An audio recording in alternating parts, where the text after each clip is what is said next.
Albert Overman's name has been largely lost to history, but he had a great impact on late 19th century sports. He was the president and founder of the Overman Wheel Company, founded in 1888 in Chicopee Falls, Massachusetts. Overman Wheel Company was a bicycle manufacturer. They were the only manufacturer in America at the time that made the entire bicycle from top to bottom.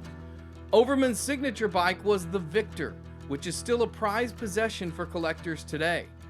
In 1890, the main distributor of the Overman bicycle was the Spalding Sports Equipment Company, founded by a former baseball player also named Albert G. Spalding.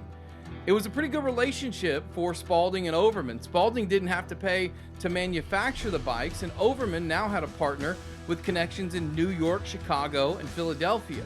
But around 1893, Overman and Spalding had a falling out, and a great pissing contest ensued. Spalding opened up his own bicycle manufacturing plant right down the road from Overman. Overman's response was to manufacture sporting goods to try to undercut Spalding. And if you've ever been into a sporting goods store at any time in your lifetime, it's probably easy to figure out who won this pissing contest. In 1893, Albert Overman developed a sport called rollerball as a safer alternative to football. Like Overman, rollerball has been mostly lost to history. A story that made the rounds in newspapers in 1894 under the headline, "A Substitute for Football," explains the rudimentary rules of rollerball. The ball was huge and round, 3 feet in diameter. It was played on a football field, but the ball was meant to be rolled or punched by the offensive team until it went through the football uprights. Tackling was allowed, but only above the waist and below the neck, and only when someone was in contact with the ball. 4 points were given for a goal, punching or pushing the ball through the uprights, and then you could get an extra 2 points by knocking it through the uprights on an uncontested attempt at goal.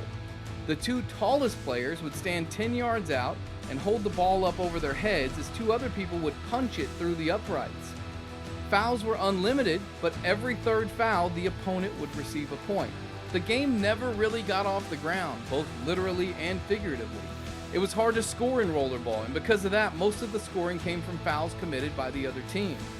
Rollerball was played mostly, ironically, in the Bay Area since it was invented in Massachusetts, and it seems to have fizzled out altogether by 1897. On Christmas Eve of that same year, 1897, the Overman Wheel Company failed to meet payroll.